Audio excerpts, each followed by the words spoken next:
food bank. We're delighted that How many Argo fans are there right there? Christmas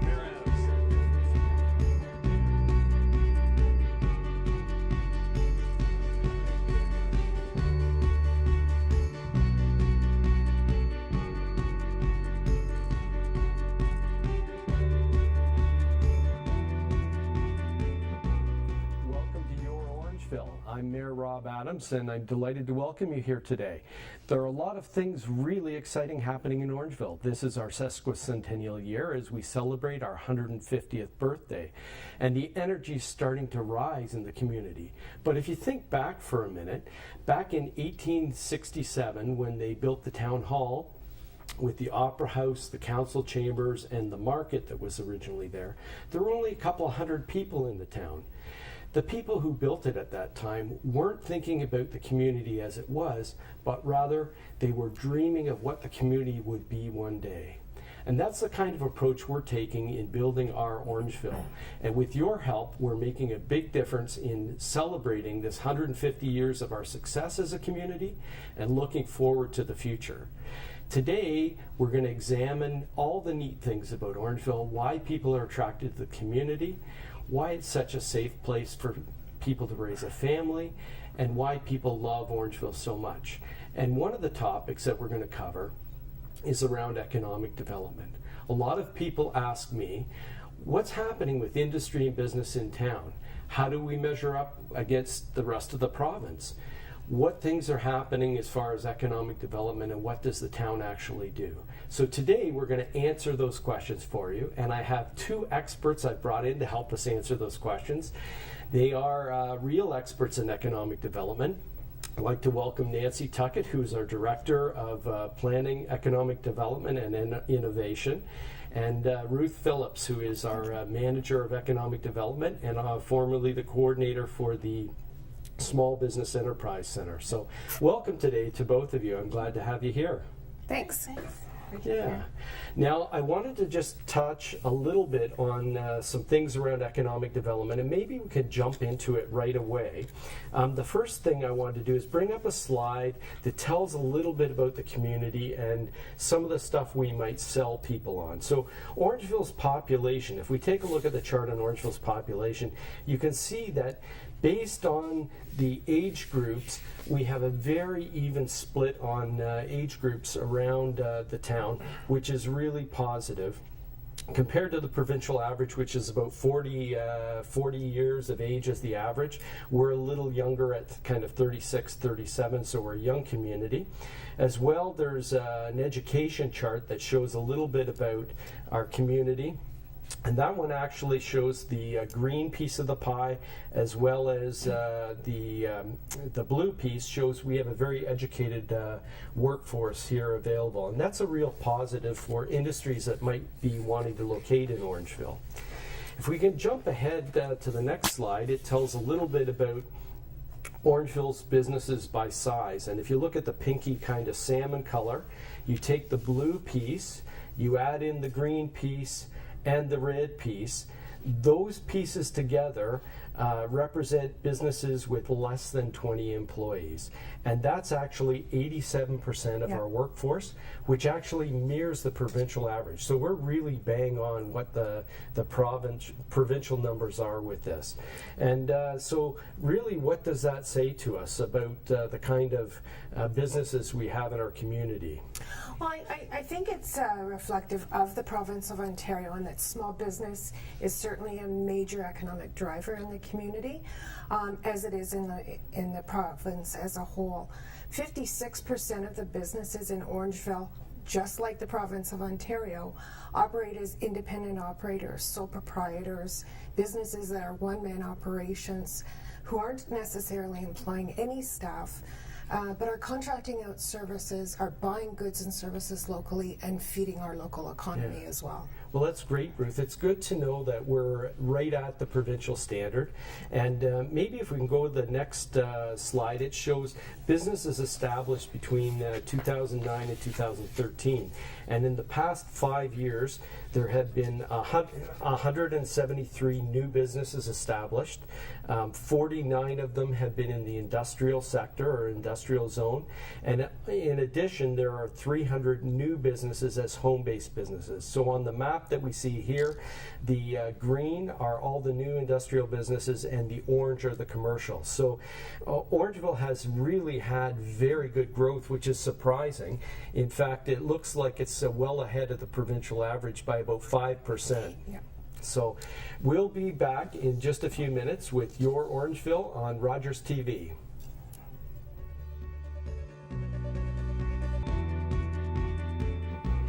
Welcome back to Your Orangeville. I'm Mayor Rob Adams, and once again I have Nancy Tuckett and Ruth Phillips from our Economic Development Department here. And we're talking about economic development in the town, and people will often ask me, how are we doing relative to the province? A lot of people think that we aren't having very good growth, that we need to attract more industry here in town. But that's not actually the case. I know we have a slide we want to bring up with bar graphs showing it. But yeah. Ruth, can you talk just about our growth during the last 10 years relative to the provincial average? Yeah. So total businesses in Orangeville have grown by 15.4% in the last 10 years. And that's compared to 11.2% for the province. So in actual fact, we're a little bit ahead of the game. And our businesses have grown a bit faster than the province of Ontario. Okay, and so that's really good news. People may not know that, and we had a bar graph. There it is, right there. It shows that despite a little bit of a dip during 2008, which is the third bar over there during the recession, that we've come up quite nicely, and we've actually had very good growth, which is kudos to the two of you and the whole department, and as well the town, at being able to attract industry and make things very viable in Orangeville. We do have some opportunities, though. We've got spaces available, not many of them, but we've got some commercial and industrial spaces available. And I think we have a graphic on this that shows in the I think it's green. It actually shows the spaces that are available, and it's not necessarily the whole space, but part of a space. And we've got a little bit of commercial, but in actual fact, we don't have that many opportunities to attract industry. We need more land and more opportunity to have a very vibrant market. How about businesses by sector? We have a number of different businesses, and I know we have a graph on this one, and this shows, it's really hard to read the print, but essentially it shows the types of industry and business that we have. What would be the top three, Ruth? Well, certainly right now construction is a growing industry. That's kind of the longest bar that you can see on the slide there. Retail trade continues to be an important business sector in the community. Manufacturing also is a significant player in our local economy. A growing segment that we look at and we're starting to pay more attention to in Orangeville is the professional service and technical sector, as well as healthcare. Yeah, and the creative class has really been a new one, and I know that it has grown much faster in Orangeville. I think it's 7.4% relative to sort of a provincial standard of 2.7. So we're more than double the provincial standard in growth in that area of the creative class, arts and culture, and all those things. So obviously we're doing a lot better than probably most people would think, and certainly better than the provincial average, which is terrific news for the town. I think actually between 2001 and 2006, the creative class of worker grew in the province by 8% and in Dufferin County by 19%. So well ahead of the provincial standard. So on every measure, Orangeville seems to be leading the way and well ahead of the provincial average as far as attracting business and industry and the growth in that small business sector, and almost every measure we're doing a terrific job, which is very good news for the economy and good for our town, because thriving businesses mean prosperity for our That's right. Yeah, absolutely. We have one more slide that I want to show you, and it's the municipal tax composition. And this is an interesting slide because it shows a little bit about how the municipal taxes are made up and where they come from. So the green bars are the amount of industrial tax that the town gets, and the red bars are the amount that they get from commercial, and then the blue ones are the residential. And the little arrows at the top that are green, red, and blue at the top of the graph show the provincial average. So our industrial segment of our tax base is actually ahead of the provincial average. So is our commercial. And we're just about right on with the residential. So we actually have almost a bang on with the provincial average with the standard. In fact, we're better on industrial commercial, and most people wouldn't have that impression. Yeah, and we're looking, when we look at that comparison of the tax composition, Rob, we're looking specifically at municipalities that are most like us. So municipalities of similar size. Okay, well that's great, Ruth. We'll be back in just a few minutes with Your Orangeville.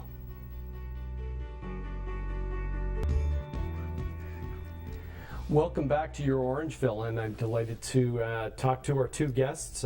Both Ruth and Nancy are involved with our Economic Development Department, and I wanted to share just a little story. Recently, Hazel McCallion, who's noted as one of the premier mayors anywhere from Mississauga, came up to visit. And I got about an hour of her time to talk to her about municipal issues. And one of the things I wanted to do is find out what the secrets to success were on economic development that Mississauga has done. And she mentioned that one of the things she did was plant tours, and she tried to go and do a tour of 3 or 4 plants a year if she could. So I was really excited when I found out that that was a key thing, because we've actually visited almost all the industries and plants in Orangeville, part of our program that we did with senior staff. And it was my pleasure to go out and meet the business owners, let them know Orangeville's open for business, let them know within 10 days they can have a building permit, within 30 days we can have zoning in the works for them, and have them move quickly. No red tape, Orangeville's open for business. So to hear that from Hazel, that's one of the secrets, and to know that we're already doing those things was terrific. But I wanted to just touch on why it is that Orangeville is successful in keeping its competitive edge. Maybe Ruth, you could tell us a little bit about things. Yeah, so one of the things that we recognize that businesses cite frequently when they're coming to our community is that they value the quality of life. So that's one of the things that is going really well in the municipality. So having a really good hospital that's well recognized and well regarded with the lowest wait times, having a great recreation center like Alder Street, a beautiful downtown and a theater and all those kinds of things, that's a value, isn't it? The arts and culture, the amenities. We have all of the amenities of a big city, but we're perceived as a small, friendly, safe town, and that really attracts people to the community. Yeah, that's wonderful. And now, Nancy, maybe you could talk about kind of the initiatives that are going on, and any programs that are going on. I know the town does a number of things. For example, development charges, we don't have any on industry. We want to encourage industry, so we don't have those charges on it. As well, the town is invested in a rail line, and we support with the local industries keeping that rail line alive and a vital link to our community. But I know one other thing we do is our Small Business Enterprise Center. So Ruth, maybe you could tell our viewers a little bit about that. So the Small Business Enterprise Center was funded and developed through a partnership primarily between the town of Orangeville and the province of Ontario to provide support, guidance, resources, and information to new and emerging small businesses in the local community. So if I'm wanting to start a business, I can go and get help. If I already have a business, can I go and get help? Yeah, we reach out and work with existing businesses who may be undergoing some kind of growth or change, and we provide an objective year. So we provide guidance, information, consultation to help them become better business owners. Right. Well, you know, that's really interesting, Ruth, because when I did the tours of all the plants, and I know you were along, one of the things I found out was a lot of the businesses and industries actually started here in Orangeville. Entrepreneurs, the garage, moved to a unit, now they have a big operation. So that's right, and that's one of the reasons it's important to when we look that 56% of the local market are sole operators. It's wonderful that council in the province of Ontario support that program. Because they turn into those small business owners in the local community in a few years. Yeah, well, that's great. Now, Nancy, recently council decided to merge the planning and economic development departments. Can you tell us why they did that and what it might help with? Well, certainly the combining of planning and economic development is a really neat function, because what it does is it provides one-stop shopping for businesses or folks who are coming to establish their business in Orangeville. And what it does is we can take these clients and walk them through the process, whether it be a planning issue, whether it be a rezoning change or a minor variance requirement, site plan. If they're coming in and they're looking to purchase land, we can take them through the planning process, we can sell them the land. It's a one-stop shop. We know that time is money, and we want to make it easy for them to get to where they need to be. Right, so one-stop shop, no red tape, Orangeville's open for business. Yeah. Are there any other neat things going on? I know we've just recently been down to a trade show of realtors who deal with industrial land. Are there any other things that we're doing? Well, there'll be a number of initiatives that we'll be working on in the coming year, and certainly we want to update our economic development strategy, which is a program that we put in place back in 2007. We want to make sure we're on track and looking at what initiatives we still need to do. Okay, well, that's great. We'll be back in just a moment to Your Orangeville.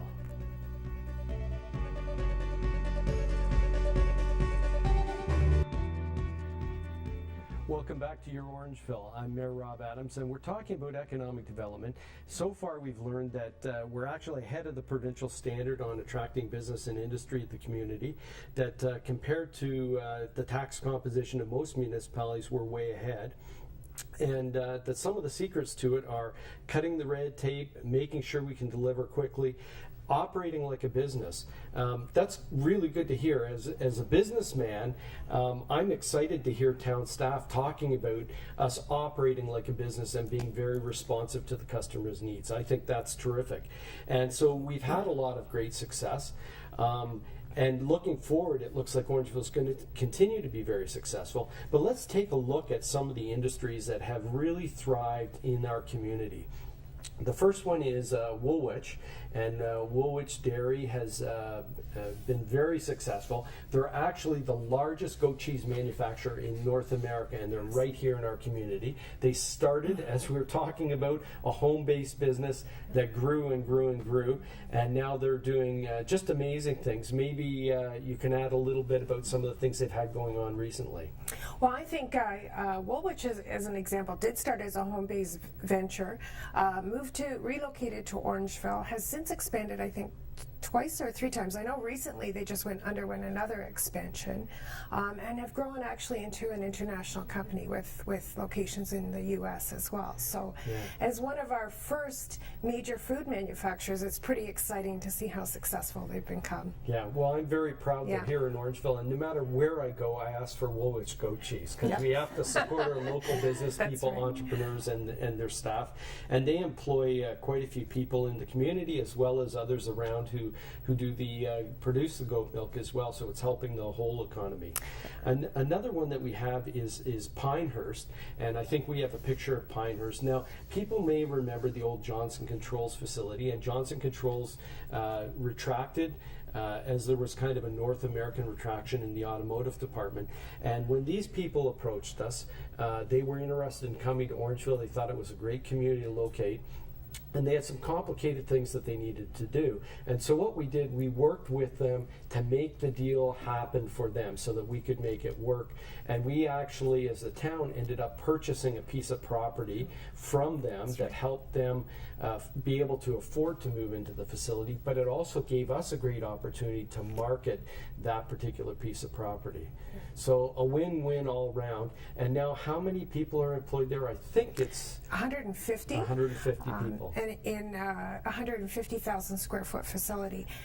And that facility wasn't empty for very long after Johnson Controls left, which is a testament to why people are relocating to the Orangeville community as well, I think. Well, the amazing thing is businesses are staying for long term in Orangeville. And the ones that we get here really love it here. And so the next one I wanted to bring up is Caledon Woodworking. and they had been in Caledon for a number of years. And why did they choose Orangeville? Well, when Caledon Woodworks first approached the Economic Development Office in the town of Orangeville, they had been in operation in a home-based location in Caledon for over 30 years. And they were looking to relocate, weren't finding a lot of options or space available or support in that community. And they reached out to the Orangeville Economic Development Office, and we were able to put them in touch with a variety of options. One of those being a portion of the town-owned lands that we had severed from Pinehurst. And just the ease with which they found that they were able to work with us, Well, I community. remember when we went to the opening of the property that both Eric and Stephen said they decided on Orangeville because it had everything that they needed, and we acted like we wanted their business. We showed them that we wanted their business, and we made them feel welcome, and that's really good. We still have some land available there, and the town is actively marketing that. And so good things are happening in Orangeville. We've been able to show people that we're ahead of the provincial average. We've got some great industries, and I want to thank you, Ruth, and you, Nancy, for coming today to share with people the good stuff happening in Orangeville. So thank you, and thanks again. Join us next time on Your Orangeville here on Rogers TV.